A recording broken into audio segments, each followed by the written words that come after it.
everyone, welcome to our Crazy Life Scotland. It's Fiona here, and this video is just to give you a little bit of information about intermittent fasting. Some of you may know I've been desperate to do this video for a while because intermittent fasting is definitely helping me both to lose weight and in a number of different ways as well that I'll come on to in a little while. Now, I'm not saying that it's right for everybody, and I'm not saying that this is the solution to everybody's problems, so you all must go out and do it. Not at all. I'm not preaching to anybody. I just want to share this information that I have, and if it can help anybody, then brilliant. Please remember, I'm not a doctor, I'm not a nutritionist, I'm not an expert in anything at all. But the information I'm going to give you is based on my personal experience and a lot of research that I've done both on the internet and here on YouTube about intermittent fasting. I'm not going to go into too much scientific detail because it can be quite boring and I don't understand a lot of the science. I understand some of it, but not all of it. But if you do want more information about intermittent fasting or fasting in general, there's two fasting gurus who I would suggest that you go and check out. There is Dr. Fung on YouTube, and he also has a fantastic book out called The Obesity Code, and if you've not read it, I highly recommend it, especially if you've been on different weight loss journeys for years and nothing's worked. Give that a read because it makes so much sense and it's easy reading as well. There's not too much, sort of heavy stuff in it. So definitely Jason Fung, he's got loads of videos here on YouTube as well.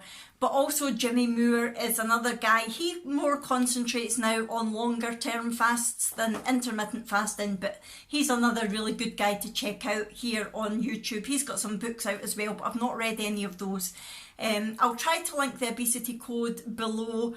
It won't be an affiliate link or anything like that. I wouldn't get anything if you clicked on the link and had a little look.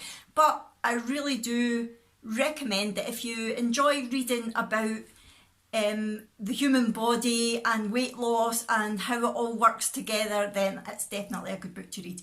Anyway, get on with it, Fiona. You're waffling already. Right, so what is intermittent fasting? Basically, it's just a term that's given to intentionally not eating for a specific length of time. That length of time can vary, and I'll come on to that in a minute. It's nothing new. The term might be quite new, and I think it has been sort of a bit of a buzz term for the last few years, but intermittent fasting has been around for centuries. Think about when we were cavemen and we would go out and hunt and get a great meal and eat all that, but then we might not get another meal for 2 days, 3 days. That was intermittent fasting. And also think about cultures and religions across the world.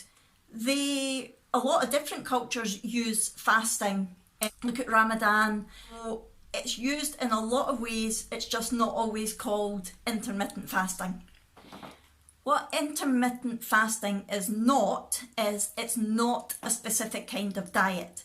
So you can do intermittent fasting with any eating plan. You can do it with Slimming World, you can do it with the standard British diet or the standard American diet, the SAD diet as a lot of people call that. You can do it with Weight Watchers, you can do it with the ketogenic diet like me. It does have a lot more benefits to it if you do it with the ketogenic diet. Again, I'll come on to mention that later on, but it is not a diet in itself. You can do it regardless of what you eat. If you're vegan, you can do intermittent fasting. Any eating plan at all can work with intermittent fasting. When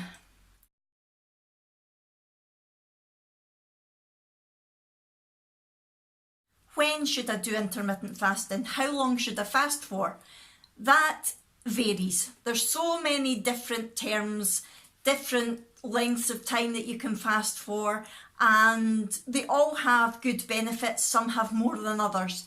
Personally, I do 16-8 intermittent fasting, which basically means that I fast for 16 hours and then I eat for 8 hours. I eat for 8 hours. My own time scale is I tend to eat between 12 o'clock lunchtime and 8 o'clock at night. Some people like to eat first thing in the morning. Some people might like to eat from 7 o'clock until 3 o'clock. Some people might like to eat from 2 o'clock till 10 o'clock. It completely depends on your own lifestyle, and you don't need to do the same times every day. So there's other types of intermittent fasting, which include the 5-2 diet. Now, this is one that Lisa Snow, if anybody watches Lisa on YouTube, she was trying this out, which is basically where you eat normally for 5 days of the week and then 2 days of the week you fast. Now, when I say fast, that type of intermittent fasting, the fasting days, depending on which version you follow, you can either eat up to 500 or 800 calories on your fasting days, which strictly speaking isn't really fasting, and it doesn't give a specific time period over which to eat those. So you can still eat regularly all day, but only 800 calories. To me, that negates a lot of the benefits of fasting, but it's certainly a way of restricting calories, which is why a lot of people do it. There is alternate day fasting, which is where you eat normally one day and you fast the next day, you eat normally the next day, that sort of thing. And there's also what's called OMAD, which is where you eat one meal a day, OMAD. And that's really quite popular within the fasting community. But again, what defines one meal varies depending on who you talk to. Some people say that they only eat one meal a day, but they eat it within a 4-hour period, which to me is just like the 16-8 diet, but doing it 24. Some people say that one meal is you basically eat everything that you're going to eat that day at the same time, and that's it, that's all you eat. It works well for some people. I don't think it would suit me, but again, intermittent fasting is so flexible and it can suit anybody depending on your lifestyle. You can make it suit you. And the other type of fasting that you get is extended fasting, which isn't really intermittent fasting, but I thought I should mention it. Some people like to do a 24-hour, 36-hour fast regularly. Some people do a 36-hour fast every 3 days, for example, if they are maybe looking to build up muscle and lose a lot of body fat. So they might fast for 36 hours, eat for 3 days, fast for 36 hours. It depends. People have fasted for over a year. Not that I'm saying that I recommend that, I certainly couldn't do that. I've never fasted, unless I've been ill, I've never fasted any longer than 24 hours. The other thing about when to do intermittent fasting is some people do it every single day. Other people do it a couple of times a week. So people doing 16-8, for example, like me, some people do 16-8 3 times a week and then they'll just eat normally the rest of the time. Personally, I tend to do it most days. However, if I've got something coming up, if I've got if I'm going out for breakfast with friends, for example, if we're meeting at 10 o'clock to have something to eat, I'll eat then. I won't say, oh no, I can't eat because I can't eat until 12 o'clock. Whether or not I then close my eating window 2 hours earlier is up to me. I might decide at 6 o'clock, right, okay, I'm not going to eat anymore, that's me had my 8 hours eating window. Or I might say, you know what, I know it's 6 o'clock, but there's still some other things that I fancy eating tonight, so I'm just not going to do intermittent fasting today. It's entirely up to you. It's so flexible. That's what I love about it. I really can't rave enough about the flexibility of it and the ease of it.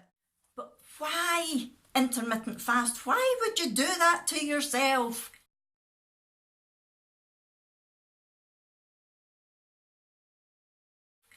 Right, let's have a look at some of the myths of intermittent fasting before I go on to the real benefits. So, why would you want to starve yourself? If you're hungry, you need to eat. Breakfast is the most important meal of the day. No, it's not. Or I suppose, If you have a proper nutritional breakfast, then yes, it is an important meal. But who says what time that meal should be? Breakfast means you're breaking your fast. Breakfast doesn't mean you have to eat as soon as you wake up. Breakfast is the most important meal of the day is a slogan that was made up by Mr. Kellogg when he brought out his cornflakes and wanted everybody to eat them.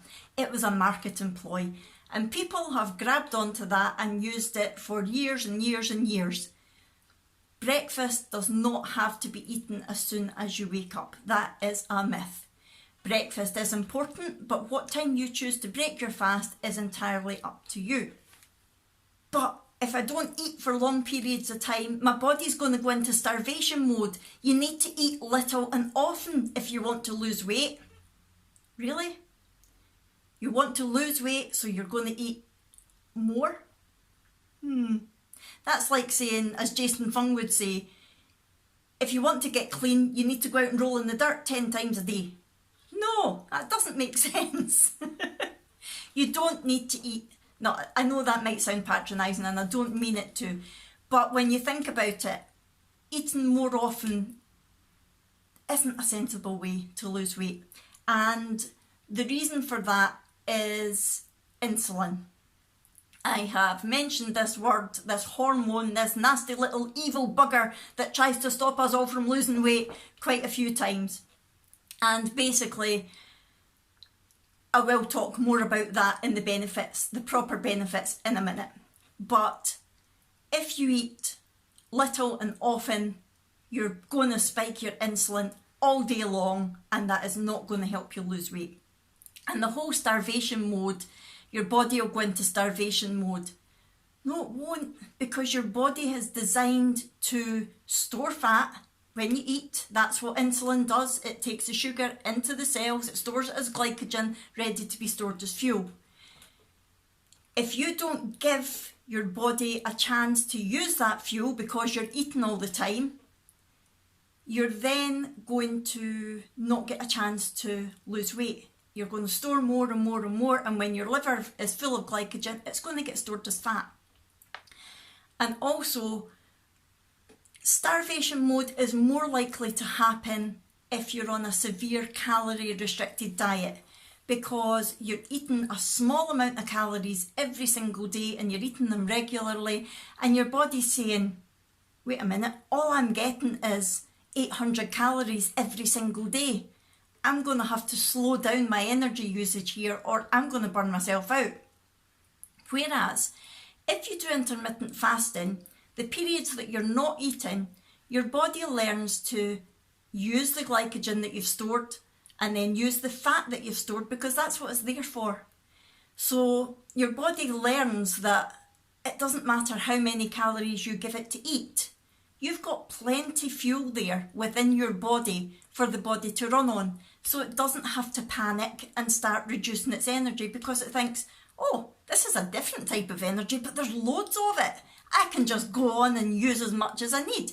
Unless you're down to like 10% body fat, in which case, yeah, there would be a problem. But for the majority of us who have got a decent amount, especially if we're trying to lose weight, who have got a decent amount of fat on their body, it helps to regulate the usage of that fat and burn the fat rather than store it. Of intermittent fasting is, well, if I fast, I'm going to lose muscle because my body's going to turn to my muscle for energy. That's not going to happen, folks. The reason for that is your body stores fat for fuel.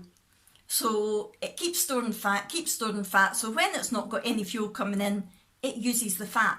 Why would it store lots of fat and then say, oh no, I've not got any fuel coming in, I need to use this muscle? That's like basically saying, say for example, you've got a log fire and you collect loads and loads of logs so that when your fire goes out, you've got more logs there to burn for the energy for the fire. So you've got all these logs.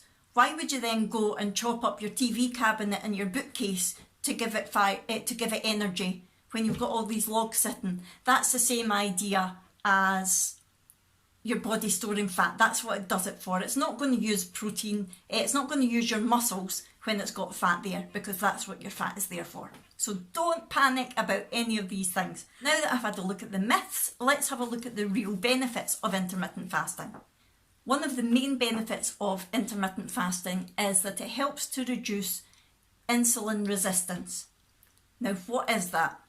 Basically, as I've said earlier, insulin is the fat storing hormone. So what happens is when you eat anything, apart from pure fat, which doesn't really tend to have an insulin response, but if you eat proteins, carbohydrates, or a mix of everything, there's sugar in your system, and the insulin gets released and comes and knocks on the cell door and says, hello cell, it's insulin here, here's some sugar for you, you need to take this in and do what you need to do with it. And in a healthy person, that's great, that system works fine.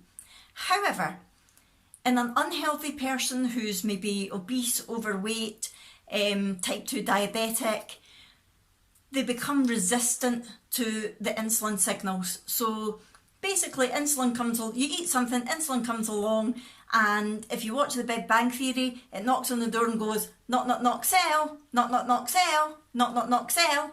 And if you don't watch The Big Bang Theory, that will mean nothing to you. But basically, it knocks on the door and the cell goes, somebody hear anything? No. And insulin goes, wait a minute, why did he not respond to me? So he knocks a bit louder, hello, it's insulin here, let the sugar in. And the cell's like, I think I can hear something, but I've got no idea what it is. So the body then produces loads more insulin, and it comes and it hammers on the door of the cell and says, please let this sugar in. And basically what happens is you end up with far too much insulin in your body. Now, it has been proven in science that insulin makes you put on weight. Studies have been done where people who have needed to put on weight have been injected with insulin and they've put weight on. Also, if you look at people with type 1 diabetes, which is when their body doesn't produce insulin, they lose a lot of weight because they've not got any insulin in their body. So insulin does cause you to put on weight. So if you're insulin resistant, it doesn't matter what you do, you're not going to have an easy time losing weight. Now, because the intermittent fasting allows the body to become more sort of in control of itself, it allows it to do what it's meant to do, it does help to reduce insulin resistance, and your body becomes more sensitive to the insulin again, so that when you do eat, your body says, oh, hi insulin, bring that sugar in, let's deal with it. Okay? Another benefit of intermittent fasting is, of course, weight loss, and that can go hand in hand with the reducing insulin resistance, like I've already said. The lower the insulin in your body, the better chance you've got of losing weight, because your body's not constantly storing fat. And like I said earlier, basically what happens is when you're not eating, your body says, oh, I've not got any fuel coming in. So it uses all the glycogen that you've stored in your liver, which is the sugar that the cells have taken in from the insulin, telling it that it's there. So your body uses all the glycogen and then says, I've still not got any fuel coming in. Oh, I know fat's a good fuel, but it's a bit of a pain to use it. But I'll go and use it anyway because I need to use something. So it starts burning the fat. When it starts burning the fat, you start to lose weight. Perfect. Another thing that I personally have found with intermittent fasting is that it definitely helps to regulate your hunger hormones. Now, again, without getting too scientific, you've got the hormone ghrelin, which tells your body, you're hungry, you need to eat now. And I always remember that because you think, oh, my stomach's growling, and it's the ghrelin that's making it growling. So ghrelin makes you hungry, and your body will say, oh, there's Mr. Ghrelin coming along, I better eat now. And then you've got the other hormone called leptin that says to your body, hey brain, I've had enough to eat now, go and tell this person to stop eating. And the leptin then does its job and you stop eating. However, when you get used to a bad diet or if you've maybe got a hectic lifestyle and you eat in a hurry and you eat at regular times because you've been told you need to eat breakfast, lunch and dinner and supper, and you need to do this every single day or your body will go into starvation mode, your body doesn't get a chance for those cues to work.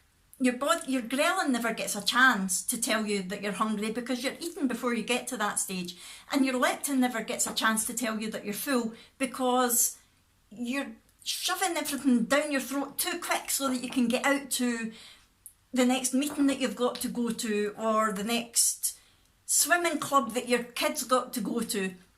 And so you eat and eat and eat and eat and eat, and then a wee while later, when your body catches up and the leptin says, oh brain, I'm way too full now, why did you give me all that food? It's because the leptin didn't have a chance to be produced because you ate everything so quickly. What I've definitely found with intermittent fasting is I recognise those cues a lot better now. So when I used to think, oh, I'm hungry, my stomach's growling with the ghrelin, it actually wasn't. It might have been a slight hunger pang. It might have been it might have been a signal telling me, you're thirsty, have a drink. Or it might have been a signal telling me, there's something wrong with you, maybe you're bored, go and do something. But I always thought, oh, I must be hungry, and I would eat. Now I know what ghrelin being produced really feels like. And I think to myself, oh, it must be time to eat. And normally by the time I'm feeling that, I look at the clock and it will be maybe around 11:30, 12 o'clock, maybe even later. My body has regulated itself now, and my mind knows what the real sensation of ghrelin is, not the, oh, I must be hungry because I've not eaten for a few hours. And the same with the leptin. I find I do eat more mindfully and more consciously, so that I take my time more, and I know what my eating window is, so I don't need to cram it all in. I time my meals so that I've got time to eat them. And I do give myself a chance to recognise the leptin that tells me that I'm full and I don't need to eat anymore. And then I just stop eating. And then in a couple of hours, if my body says, actually, I'm quite hungry again, I'll eat again. And it does help to regulate. And I know mindful eating and hunger-led eating is a big thing just now, and that definitely helps with that, because it helps you to realise, oh, I really am hungry, or right, I've had enough now. So if that is something that you're looking to get into, I do suggest intermittent fasting will help you with that. Now, I'm going to use another scientific word, which is autophagy. Autophagy basically means to eat thyself. And that sounds awful, doesn't it? Basically, when you fast for a certain period of time, which the length of time it takes for autophagy to kick in varies, and I'll come on to that in a minute. Autophagy basically is where your body goes and cleans out all the yucky cells that aren't needed anymore, and it reabsorbs them and uses them for energy. And it basically just cleans up your system. Any old virus cells hanging about, any proteins that have kind of been broken down, they all get cleaned up. And I either think of autophagy in two ways. One is like Pac-Man, when the Pac-Man goes and eats all the wee spots. If you've ever played Pac-Man, the wee monster goes and eats all the little dots on the screen, and that to me is autophagy. It's your body eating up all the things that are left lying about, floating about, that your body doesn't need, and that's going to cause you a bit of problems in the long term. Or I think of it as, I can't remember the name of the fish, but you know the fish that goes around the tank and cleans everything up. It goes on the edge of the tank. That's very attractive, Fiona. But it basically cleans up the tank, and it sometimes goes up to the other fish and cleans them up. That's what autophagy reminds me of. That's basically all it is. And when you think about it, your system's then clear. It allows you to build other cells on other cells, and it's neater, rather than if you demolished a building on a site but didn't completely clear the rubble away, and you started building another building on top of that site. Yeah, it's a nice new building, but how good is it actually going to be if you didn't clear everything out before you started building it? So autophagy is a really good thing.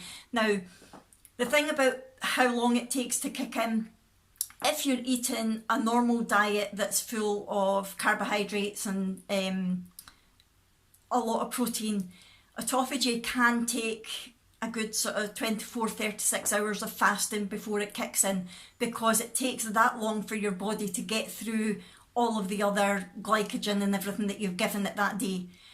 However, if you're on a ketogenic diet like me and you're already in ketosis, autophagy happens within about 12 hours because your body's not got as much to burn through before the autophagy can start.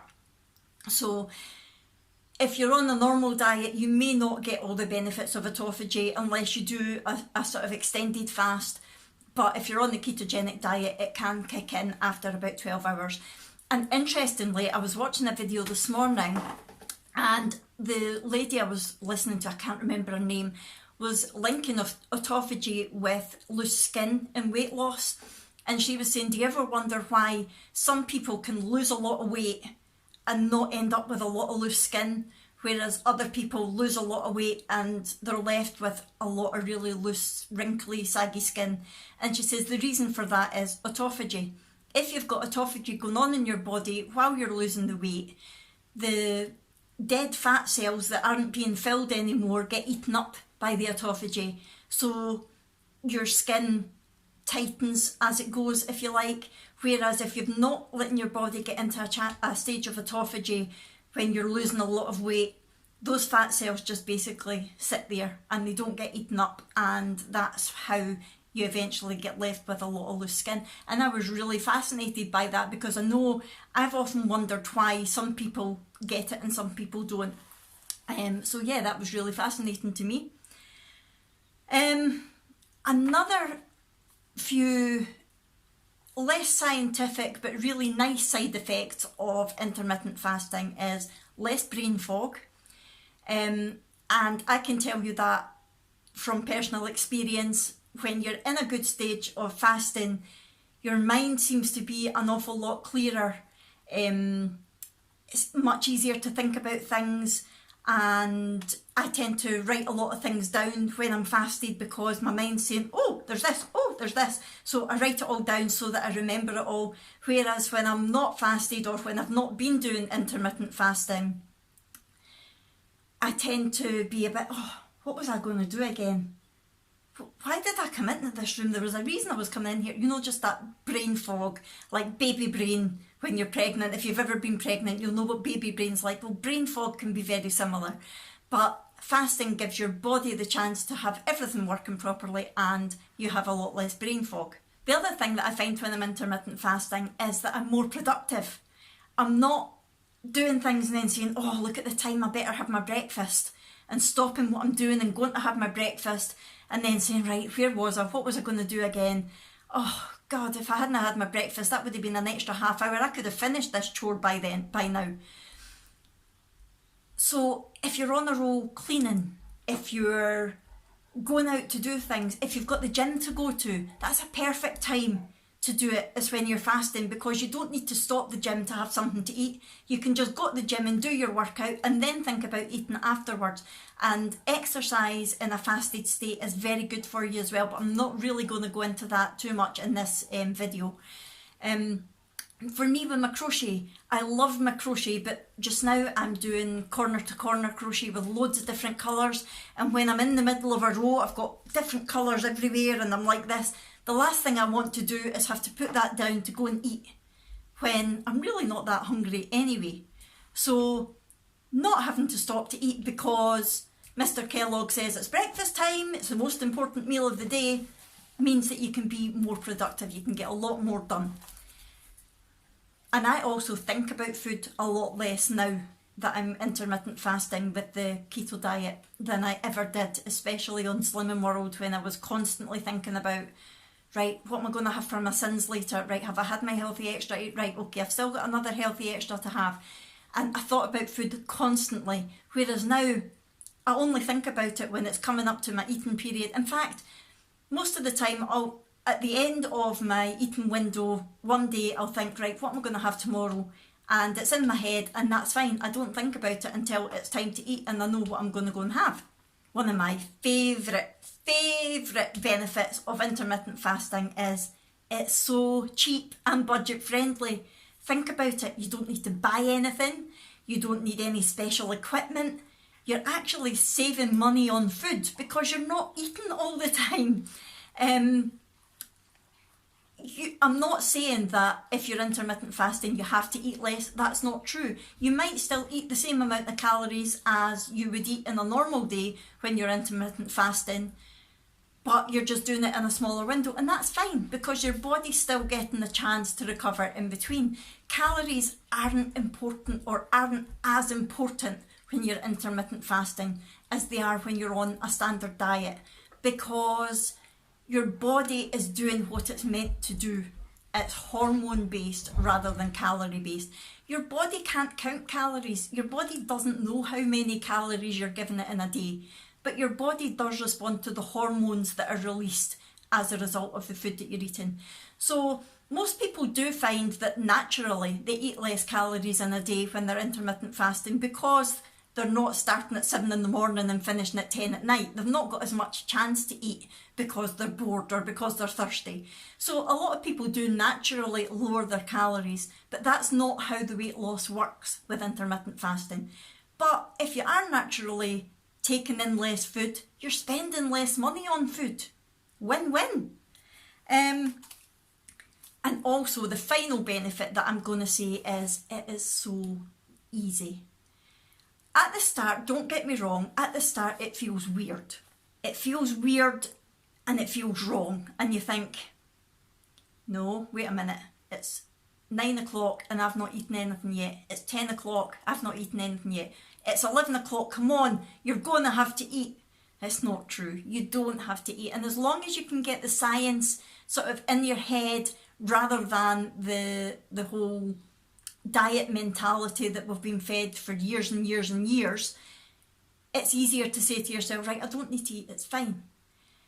And I would always suggest, although I do 16-8 now, I've not always done that. When I first started, when you think about it, if you finish eating at 8 o'clock at night, I go to my bed at 9 o'clock anyway. So it's only an hour that I've got before I go to my bed. And then I'm sleeping, or on an ideal night, I'm sleeping for 8 hours. So there's 9 hours gone already. I've only got 3 more hours to go when I get up. However, at first you will think to yourself, oh, I'm hungry. And that's fine. If you get to 10 hours and think, right, okay, I'm hungry, but I've only fasted for 10 hours. What I did was, I thought, right, okay, I'm hungry. I'm going to go and clean the bathroom, and that'll take me an extra 15 minutes. And after I've done that, I'll have something to eat. So I would wait until I thought I was hungry, then I would do something to distract me for another 15 minutes and then eat. And then I found that I was able to go 10.5 hours, and I think, oh right, I'm hungry, right, I'm going to go and do something that's maybe going to take me half an hour, and then I'll eat. And if you just build up to it gradually, you'll soon find that you're able to go the 16 hours without eating. And yeah, you might feel hungry, you might think you're hungry, have a drink of water. 9 out of 10 times that will help it. How you break your fast after that completely is a different video. I'm not going to go into that. Most of the time I do it with coffee, with cream, and that keeps me full for another 4 hours. However, that's a completely different subject. I'm not going to go into that. But basically what I'm trying to say is, although it sounds like it would be difficult, although it sounds like I would be far too hungry to do that, I really can't do that. When your body starts to get into the swing of it and your body realises that you've got plenty of fuel on you, I don't need to be hungry because I've got fuel here that I can use, it's so much easier. And my life, I have to say, and I'm not bullshitting you here, sorry for swearing, you know I don't swear often, but this is no BS. My life is so much easier intermittent fasting because I'm thinking about food less, it's costing me less, I'm cooking less, I've got more time to do more fun things. It's great. Right, I think I've waffled on long enough now, and hopefully this video makes sense. Like I said, I know it's not for everybody. I'm not saying that everybody has to go out and do it, but anybody can do it if they want to. If you've got any medical conditions that you think might be a problem, if you're diabetic, for example, never do, if you've got medical conditions, don't take my word for it. Always speak to a doctor before you start intermittent fasting. But if you're having problems losing weight and you don't know why, I would recommend trying intermittent fasting. I'm not saying you must do it. I'm just saying it's helped me. I love it. Give it a go. If you don't like it, you've not lost anything. You've not had to buy anything. You're certainly not going to lose anything. Give it a go. If you've got any questions at all, please leave them in the comments below. I always reply. If it's a question that I think would be better addressed on a video, then I certainly will do that. And if it's just any comments that you've got saying that you've tried it or that you do it, I know one of my lovely viewers does do intermittent fasting. They've mentioned it to me before. But just let me know what you think. That would be great. And if you think that this video is going to be helpful to anybody else that you know, please feel free to share it. And if you've not already subscribed, please do so and hit the little bell. And Tracy, if you hit the bell, it means that you always get a notification when I put a video up. Sorry Tracy, I don't mean to embarrass you. Tracy wasn't sure what the little bell meant, but that's what it means. If you hit the bell, it means that you always get a notification in your inbox when the person you're subscribed to puts up a new video. Right, I'm gonna go now. Thank you so much for watching, everybody. I'll see you in my next one. Bye!